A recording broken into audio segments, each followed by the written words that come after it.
Bonsoir à toutes et à tous, bienvenue sur le plateau de Sport 8. Vous connaissez l'émission, 13 minutes consacrée au sport ici en Savoie-Mont-Blanc. Et ce soir, focus sur le taekwondo, une discipline dont on ne parle pas forcément dans les médias, avec mon invité, monsieur Rachid Hatif. Bonjour. Bonjour. Merci d'être sur ce plateau. Merci. Vous êtes l'entraîneur de Stéphane Audibert, Oui. un jeune athlète qui vient de coup sur coup de remporter le titre en espoir et en senior dans la catégorie de moins de 54 kg.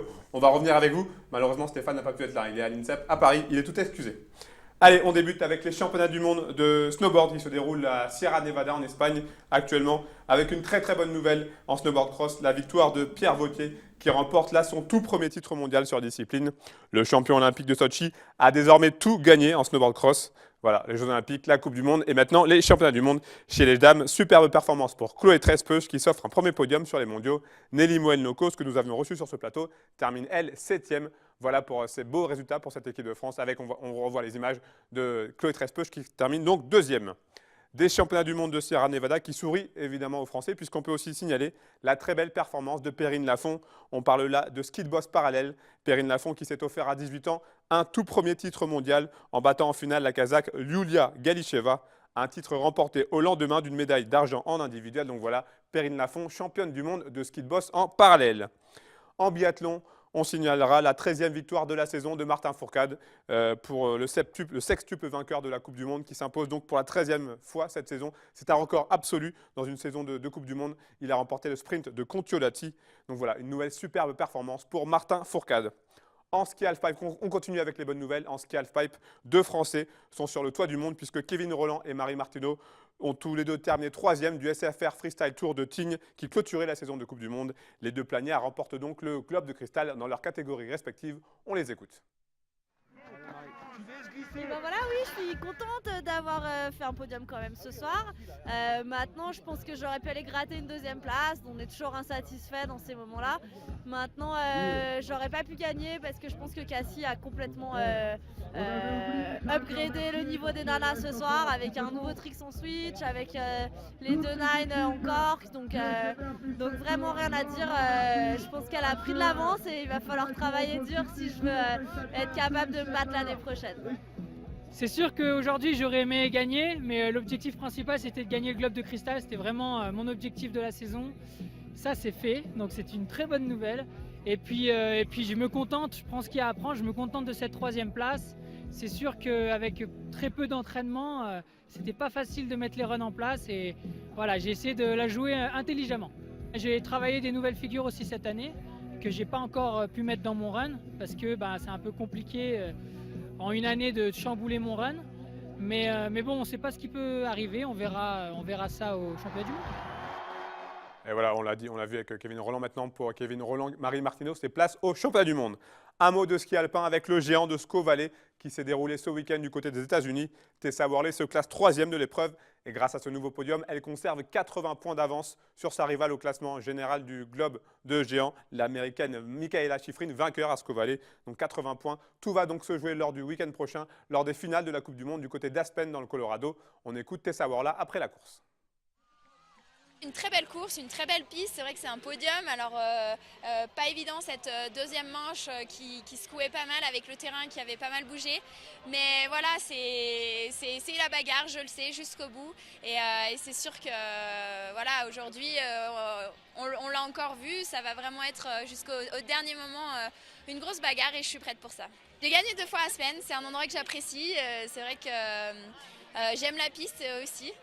Mais clairement, ça va être encore une grosse bagarre comme sur cette piste et voilà, je suis prête pour ça. Tessa Worley, donc la finale de la Coupe du Monde du côté d'Aspen ce week-end. On espère qu'elle triomphera. Rachid Hatif, c'est à nous. Donc je le rappelle, je l'ai dit en introduction, vous êtes donc l'entraîneur de Stéphane Audibert, jeune athlète en taekwondo. Alors on précise encore une fois, Stéphane n'est pas là aujourd'hui parce que la semaine il est à Paris du côté de l'INSEP, c'est bien ça? Exactement, ouais, c'est ça. Ouais. Donc, il y a l'école à l'INSEP et puis c'est vrai que c'est difficile. J'aurais bien aimé qu'il soit là. Donc après son titre de champion de France, on n'espérait pas autant après les espoirs. On s'est dit on a pris compétition par compétition et donc c'est le travail qui paye. Stéphane est un bosseur, donc depuis le début, depuis tout jeune, donc moi qui le côtoie depuis l'âge de 6 ans, c'est vrai que en fait Comment dire, On vous sent ému. ouais, très ému, très ému. Et puis vraiment, je suis au cœur quoi, de voir un tel résultat en senior. Un senior, ce jeune senior, hein, il a que 18 ans. Donc j'espère qu'il va aller le plus loin possible et qu'il ira au championnat du monde au mois de juin. Donc, Alors, on l'a dit, en mois de février, victoire en championnat de France Espoir. espoir. Et donc là, le 4 mars, triomphe lors du championnat de France senior en moins de 54 kg. En moins de 50 kilos. Racontez-nous un petit peu cette journée du samedi 4 mars. Très belle journée, très stressante, vraiment très stressante. Donc il était attendu quand même après une année de blessure. L'année passée, il a eu une année de blessure, donc où il a rien fait. Et puis cette année, il était vraiment attendu après les espoirs. Donc voir qu'il confirme un senior, c'était très difficile. De là, battre le champion de France, le tenant en titre en finale, c'était grandiose.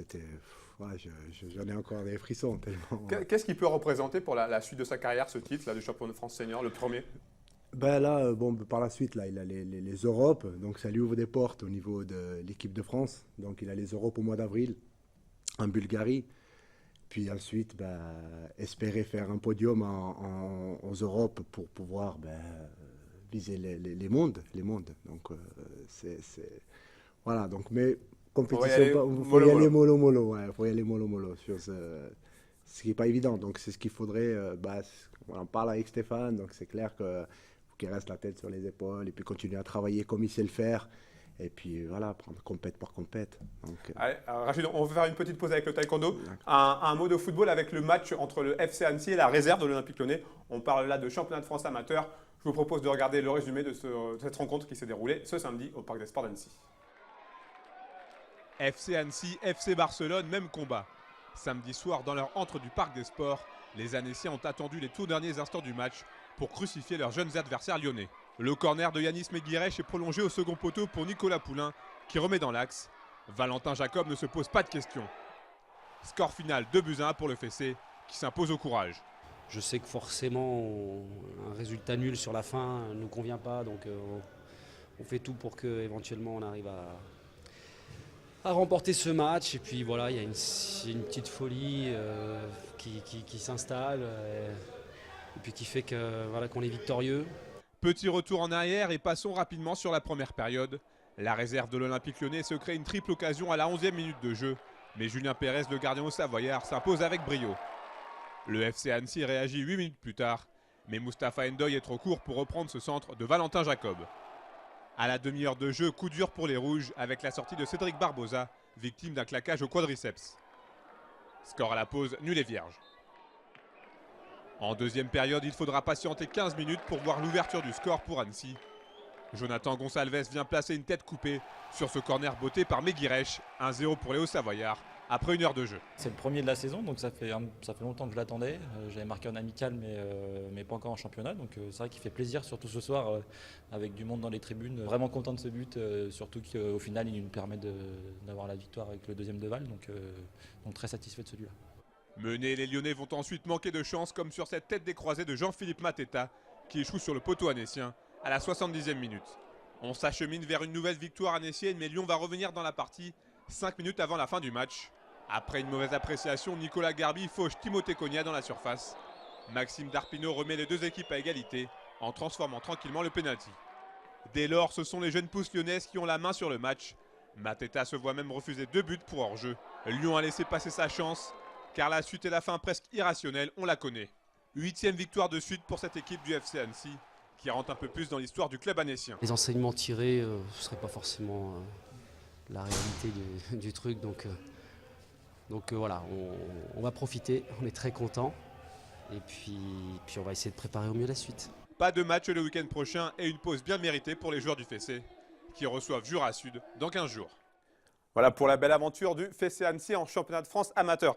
Rachid, vous qui connaissez parfaitement Stéphane Audibert, on l'a dit, vous l'avez commencé à le coacher vers 6 ans. Quelles sont ses principales qualités en tant qu'athlète? Ses qualités, il en a beaucoup. Il en a beaucoup. C'est quelqu'un de, comme j'ai dit au début, c'est un bosseur, humble, posé, agréable n'importe quel coach ne peut prendre que du plaisir à travailler avec lui. Donc, c'est vraiment comme on le voit là sur C'est quelqu'un, comme en compétition, c'est comme en combat, dans un tatami, c'est pareil, dans la vie, il est comme ça, voilà, moi, c'est que du plaisir, quoi. Je veux dire, depuis le début, c'est vraiment que du plaisir. Travailler avec lui, c'est un réel plaisir. Ça se voit et ça se sent. Ouais, il est encore jeune, on l'a dit, 18 ans. Ouais. Donc on imagine qu'il y a encore beaucoup de points sur lesquels il doit progresser.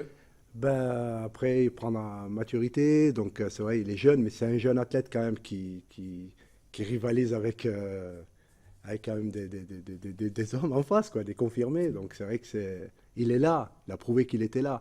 Donc au niveau international, il a prouvé aussi en étant jeune qu'il était là, qu'il avait sa place. Il est connu au niveau international.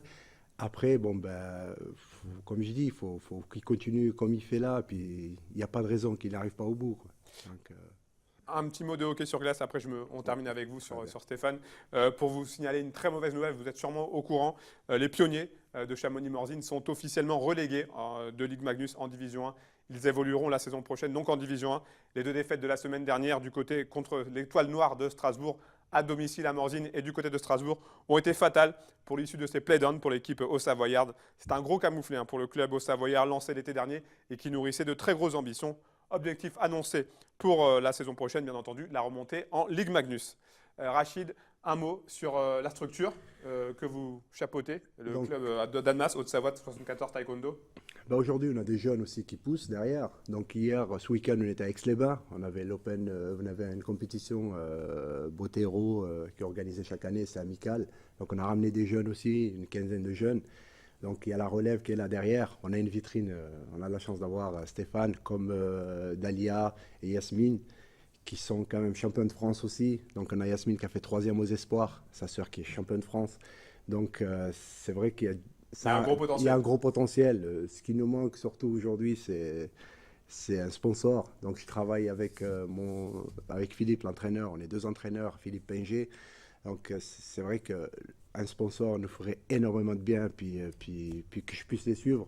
Parce qu'aujourd'hui, j'arrive pas, on ne peut pas les suivre, on ne peut pas sortir un peu. Donc ils sont un peu livrés à eux-mêmes quand ils partent aux Open.